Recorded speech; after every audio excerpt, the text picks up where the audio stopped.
Hello dear students, welcome back to one more video session. Here we'll be dealing with one more concept, that is ethical issues. Here you need to remember two important words. One is biopiracy. The second one is GEAC, Genetic Engineer Approval Committee. We'll write it in the bracket. This committee is present in our nation India.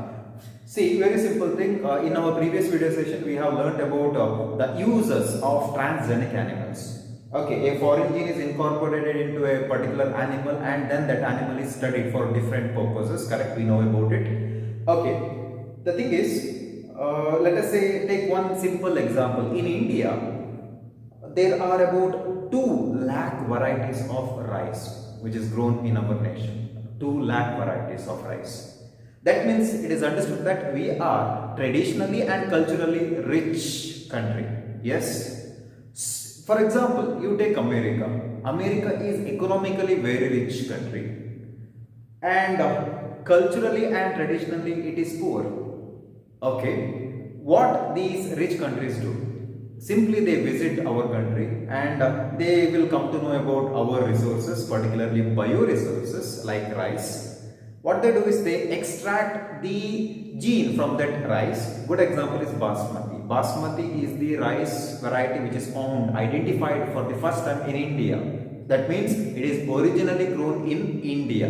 Basmati rice should belongs to India. Okay, so these American companies, they extract the gene from the basmati and then they take it to America. They just introduce this basmati gene, rice gene, into some other varieties of rice that is naturally grown in America. Done. So they actually construct a new, that is actually they produce a new variety of rice. Then they give a different name. Okay, basmati XYZ, like that. And then they claim that this particular rice variety is naturally grown in America, not in India. That's it. So that means India, or the people or the farmers of India, they are now being cheated. Done. So this is nothing but biopiracy. So with the help of genetic engineering as well as biotechnology, the rich countries, they steal the genes from a very good variety from a specific economically poor countries, and then actually, they produce a new variety of rice, and they claim that this particular variety of rice is found only in America, and they take the patent. Got it? So it's a big loss for our Indian farmers. So this is actually nothing but biopiracy. Got it? So what is the definition of biopiracy? So I think you can write on that. You can find that in your textbook or even the notes given by me. It is the use of bioresources, you can write down, use of bioresources by the multinational companies.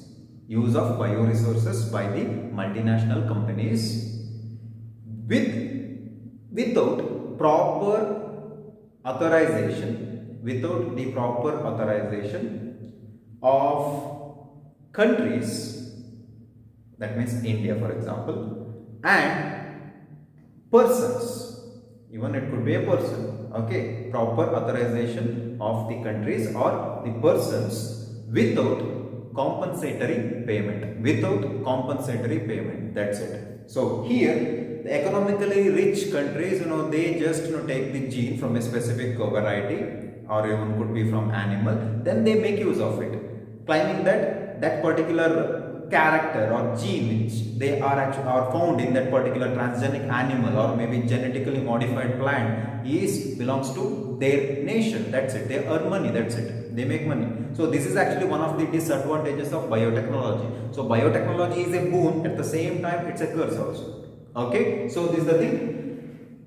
One more thing is, see, in India,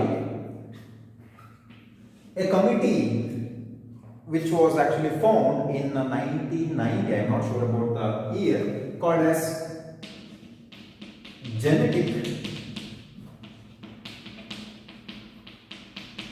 Engineered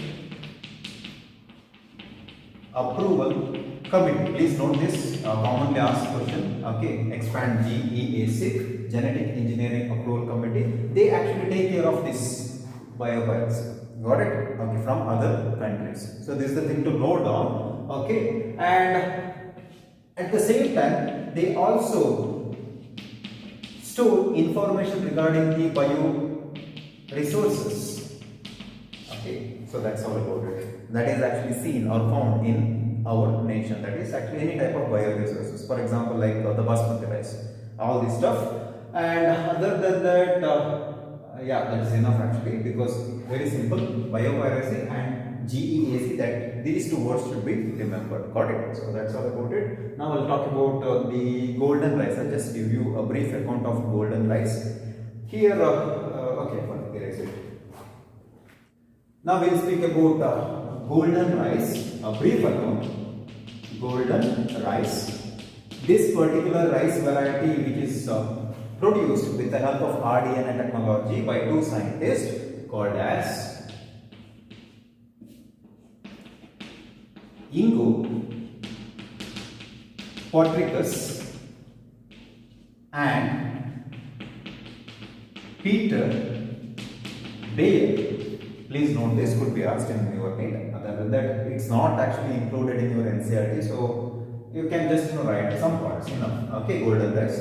Two scientists, Ingo Portricus and Peter Bayer, actually, they identified that a particular rice variety, in a particular rice variety called as Oryza sativa,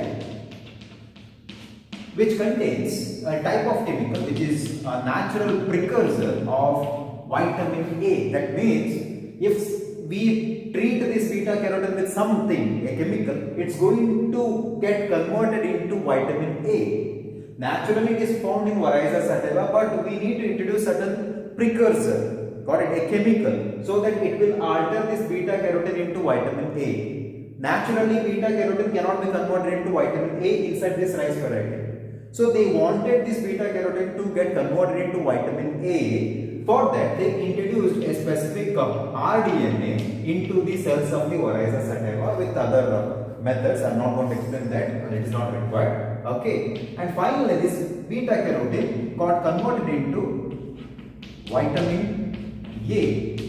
So vitamin A got or produced because of beta carotene, got it, which is naturally present in Oryza sativa using rDNA technology. Then this particular rice variety is called as golden rice. Why the term golden rice for this Oryza sativa? Because the rice grains are yellowish color. That's it. Got it? Because of this vitamin A. Done? Okay. So when vitamin A is produced, the color of the rice grains normally changes to yellow. Hence the name golden rice. Got it? So you need to remember Ingo Portricus and Peter Bayer, the scientists.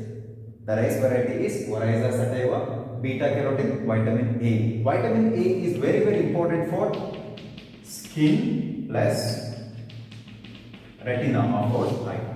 Got it? So if you eat this golden rice, so it will supply vitamin A to your body. That's all about the golden rice. One more I want to add here. Dolly, the first transgenic animal, it's nothing but a sheep actually. Okay, just remember it. Dolly, the first transgenic animal, sheep. I am not sure about the year, somewhere else I think 1980s, I guess. Okay, and after that, Molly and Polly, another type of transgenic animal. These are also nothing but sheep itself. Okay, another transgenic animals after Dolly. And I think you remember Handy, inserted DNA. I had explained about Handy. You know that it carries a specific gene, that is green fluorescent gene. Yes, it is also a type of transgenic animal. Just remember it enough. Okay, so if you get any questions regarding Dolly, Polly, Molly, Andy, so you must know these are all nothing but transgenic animals, not plants, animals. Done? Okay, so that is actually the end of the chapter. So next week I'll be starting with the microbes in human welfare. It is also not a big chapter, it is a small chapter, so we'll complete in the next week. Got it? Please learn well, concentrate, write important points.